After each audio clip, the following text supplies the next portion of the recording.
السلام علیکم، کیسے ہیں آپ سب؟ جی تو پیارے ناظرین، شب معراج 27 رجب کے بارے میں آپ جانتے ہوں گے۔ شب معراج پر وہ رات ہے جس رات رسول اللہ صلی اللہ علیہ وآلہ وسلم عرش پر گئے۔ شب معراج کا نیکسٹ پارٹ یہ ہے۔ ایک شخص کو دیکھا کہ لکڑیوں کا گٹھا جمع کر کے اٹھانے کی کوشش کرتا ہے، اور جب وہ نہیں اٹھتا تو اس میں کچھ اور لکڑیاں بڑھا لیتا ہے۔ پوچھا یہ کون احمق ہے؟ کہا گیا یہ وہ شخص ہے جس پر امانتوں اور ذمہ داریوں کا اتنا بوجھ تھا کہ اٹھا نہ سکتا تھا، مگر یہ ان کو کم کرنے کے بجائے اور زیادہ ذمہ داریاں کو اپنے اوپر لادے چلا جاتا ہے۔ پھر دیکھا کچھ لوگوں کی زبانیں اور ہونٹ کینچیوں سے کترے جا رہے تھے۔ پوچھا یہ کون ہے؟ کہا گیا یہ غیر ذمہ دار مقرر ہیں جو بلا تکلف زبان چلاتے اور فتنہ برپا کیا کرتے تھے۔ ایک اور جگہ دیکھا کہ ایک پتھر میں ذرا سا شگاف ہوا اور اس سے ایک بڑا موٹا سا بیل نکل آیا۔ پھر وہ بیل اسی شگاف میں جانے کی کوشش کرنے لگا مگر نہ جا سکا۔ پوچھا یہ کیسا معاملہ ہے؟ کہا گیا یہ اس شخص کی مثال ہے جو غیر ذمہ داری کے ساتھ ایک فتنہ انگیز بات کر جاتا ہے، پھر نادم ہو کر اس کی تلافی کرنا چاہتا ہے مگر نہیں کر سکتا۔ ایک اور مقام پر کچھ لوگ تھے جو اپنا گوشت کاٹ کاٹ کر کھا رہے تھے۔ پوچھا یہ کون ہے؟ کہا گیا یہ دوسروں پر زبان تان دراز کرتے تھے۔ انہی کے قریب کچھ اور لوگ تھے جن کے ناخن تانبے کے تھے اور وہ اپنے منہ اور سینے نوچ رہے تھے۔ پوچھا یہ کون ہے؟ کہا گیا یہ وہ لوگ ہیں جو لوگوں کی پیٹھ پیچھے ان کی برائیاں کرتے اور ان کی عزت پر حملہ کیا کرتے تھے۔ کچھ اور لوگ دیکھے جن کے ہونٹ اونٹوں کے مشابہ تھے اور وہ آگ کھا رہے تھے۔ پوچھا یہ کون ہے؟ کہا گیا یہ یتیموں کا مال ہضم کرتے تھے۔ پھر دیکھا کچھ لوگ ہیں جن کے پیٹ بے انتہا بڑے اور سانپوں سے بھرے ہوئے ہیں۔ آنے جانے والے ان کو رونتے ہوئے گزر جاتے ہیں مگر وہ اپنی جگہ سے ہل نہیں سکتے۔ پوچھا یہ کون ہے؟ کہا گیا یہ سود خوار ہے۔ کچھ اور لوگ نظر آئے جن کے ایک جانب نفیس گوشت رکھا ہوا تھا اور دوسری جانب سڑا ہوا گوشت جس سے سخت بدبو آ رہی تھی۔ وہ اچھا گوشت چھوڑ کر سڑا ہوا گوشت کھا رہے تھے۔ پوچھا یہ کون ہے؟ کہا گیا یہ وہ مرد اور عورتیں ہیں جنہوں نے حلال بیویوں اور شوہروں کے ہوتے حرام اور اپنی خواہش نفس پوری کی۔ پھر دیکھا کچھ عورتیں اپنی چھاتی کے بل لٹک رہی ہیں۔ پوچھا یہ کون ہے؟ کہا گیا یہ وہ عورتیں ہیں جنہوں نے اپنے شوہروں کے سرے ایسے بچے منڈا دیے جو ان کے نہ تھے۔ انہی کے مشاہدات کے سلسلے میں نبی صلی اللہ علیہ وآلہ وسلم کی ملاقات ایک ایسے فرشتے سے ہوئی جو نہایت تش روی سے ملا۔ آپ صلی اللہ علیہ وآلہ وسلم نے جبریل علیہ السلام سے پوچھا اب تک جتنے فرشتے ملے تھے خندہ پیشانی اور بشاش چہروں کے ساتھ ملے، ان حضرت کی خشک مزاجی کا کیا سبب ہے؟ جبریل علیہ السلام نے کہا اس کے پاس ہنسی کا کیا کام، یہ تو دوزخ کا داروغہ ہے۔ یہ سن کر آپ صلی اللہ علیہ وآلہ وسلم نے دوزخ دیکھنے کی خواہش ظاہر کی۔ ان سے یکایک آپ صلی اللہ علیہ وآلہ وسلم کی نظر کے سامنے سے پردہ اٹھا دیا اور دوزخ اپنی تمام ہولناکیوں کے ساتھ نمودار ہو گئی۔ مرحلے سے گزر کر آپ صلی اللہ علیہ وآلہ وسلم دوسرے آسمان پر پہنچے جہاں کے اکابر میں دو نوجوان سب سے ممتاز تھے۔ تعارف پر معلوم ہوا یہ یحییٰ اور عیسیٰ ہیں۔ تیسرے آسمان پر آپ صلی اللہ علیہ وآلہ وسلم کا تعارف ایک ایسے بزرگ سے کرایا گیا جن کا حسن عام انسانوں کے مقابلے میں ایسا تھا جیسے تاروں کے مقابلے میں 14ویں کا چاند۔ معلوم ہوا یہ یوسف علیہ السلام ہے۔ چوتھے آسمان پر حضرت ادریس علیہ السلام، پانچویں پر حضرت ہارون علیہ السلام، چھٹے پر حضرت موسیٰ علیہ السلام آپ صلی اللہ علیہ وآلہ وسلم سے ملے۔ ساتویں آسمان پر پہنچے تو ایک عظیم الشان محل دیکھا جہاں بے شمار فرشتے آتے اور جاتے تھے۔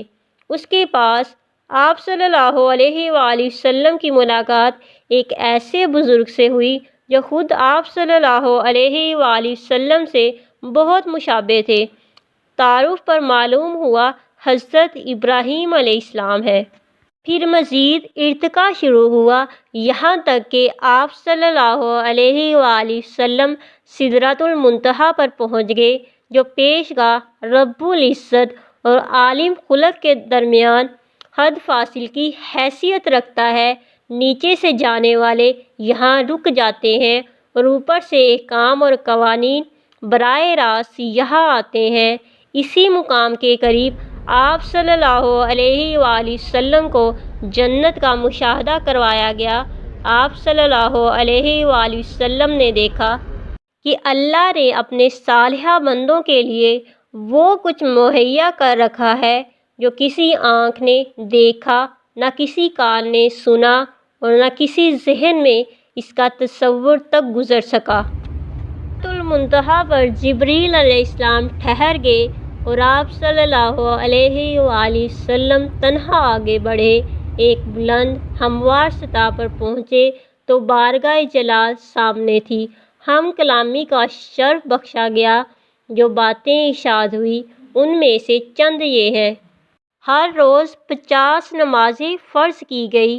نمبر 2 پہ سورہ بقرہ کی آخری 2 آیتیں تعلیم فرمائی گئی۔ نمبر 3 پر شرک کے سوا دوسرے سب گناہوں کی بخشش کا امکان ظاہر کیا گیا۔ نمبر 4 پہ ارشاد ہوا جو شخص نیکی کا ارادہ کرتا ہے اس کے حق میں ایک نیکی لکھ لی جاتی ہے، اور جب وہ اس پر عمل کرتا ہے تو 10 نیکیاں لکھی جاتی ہیں۔ اگر جو برائی کا ارادہ کرتا ہے اس کے خلاف کچھ نہیں لکھا جاتا، اور جب وہ اس پر عمل کرتا ہے تو ایک ہی برائی لکھی جاتی ہے۔ پیشی خداوندی سے واپسی پر نیچے اترے تو حضرت موسیٰ علیہ السلام سے ملاقات ہوئی۔ انہوں نے خطوط سن کر کہا، میں بنی اسرائیل کا تلخ تجربہ رکھتا ہوں۔ میرا اندازہ ہے کہ آپ صلی اللہ علیہ وآلہ وسلم کی امت 50 نمازوں کی پابندی نہیں کر سکتی۔ جائیے اور کمی کے لیے عرض کیجیے۔ آپ صلی اللہ علیہ وآلہ وسلم گئے اور اللہ تعالیٰ نے 10 نمازیں کم کر دی۔ پلٹے تو حضرت موسیٰ نے پھر وہی بات کہی۔ ان کے کہنے پر آپ صلی اللہ علیہ وآلہ وسلم بار بار اوپر جاتے رہے اور ہر بار 10 نمازیں کم کی جاتی رہی۔ آخر 5 نمازوں کی فرضیت کا حکم ہوا اور فرمایا گیا کہ یہی 50 کے برابر ہے۔ واپسی کے سفر میں آپ صلی اللہ علیہ وآلہ وسلم اسی سیڑھی سے اتر کر بیت المقدس آئے۔ یہاں پر تمام پیغمبر موجود تھے۔ آپ صلی اللہ علیہ وآلہ وسلم نے ان کو نمازوں کی فرضیت کا حکم ہوا اور فرمایا گیا کہ یہی 50 کے برابر ہے۔ واپسی کے سفر میں آپ صلی اللہ علیہ وآلہ وسلم اسی سیڑھی سے اتر کر بیت المقدس آئے۔ یہاں پھر تمام پیغمبر موجود تھے۔ آپ صلی اللہ علیہ وآلہ وسلم نے ان کو نماز پڑھائی جو غالباً فجر کی نماز تھی۔ پھر براق پر سوار ہوئے اور مکہ واپس پہنچ گئے۔ صبح سب سے پہلے آپ صلی اللہ علیہ وآلہ وسلم نے اپنی چچا زاد بہن ام ہانی کو یہ رودات سنائی، پھر باہر نکلنے کا قصد کیا۔ انہوں نے آپ صلی اللہ علیہ وآلہ وسلم کی چادر پکڑ لی اور کہا، خدا کے لیے یہ قصہ لوگوں کو نہ سنائیے گا ورنہ ان کو آپ صلی اللہ علیہ وآلہ وسلم کا مذاق اڑانے کا ایک اور شوشہ ہاتھ آ جائے گا۔ مگر آپ صلی اللہ علیہ وآلہ وسلم یہ کہتے ہوئے باہر نکل گئے کہ میں ضرور بیان کروں گا۔ حرم کعبہ میں پہنچے تو ابو جہل سے آمنا سامنا ہوا۔ اس نے کہا کوئی تازہ خبر؟ فرمایا ہاں۔ پوچھا کیا؟ فرمایا کہ میں آج کی رات بیت المقدس گیا تھا۔ کہا بیت المقدس راتوں رات ہو آئے اور صبح یہاں موجود؟ فرمایا ہاں۔ کہا قوم کو جمع کرو، سب کے سامنے یہی بات کہو گے؟ فرمایا بے شک۔ ابو جہل نے آوازیں دے دے کر سب کو جمع کر لیا اور کہا لو اب کہو۔ آپ صلی اللہ علیہ وآلہ وسلم نے سب کے سامنے پورا واقعہ بیان کر دیا۔ لوگوں نے مذاق اڑانا شروع کر دیا۔ 2 مہینے کا سفر ایک رات میں ناممکن حال۔ پہلے تو شک تھا، اب یقین ہو گیا کہ تم دیوانے ہو گئے ہو۔ آنن فانن یہ خبریں تمام مکہ میں پھیل گئیں۔ بہت سے مسلمان اس کو سن کر اسلام سے پھر گئے۔ لوگ اس امید پر حضرت ابوبکر رضی اللہ عنہ کے پاس پہنچے کہ محمد صلی اللہ علیہ وآلہ وسلم کے دست راست ہیں اور یہ پھر جائیں تو اس تحریک کی جان ہی نکل جائے۔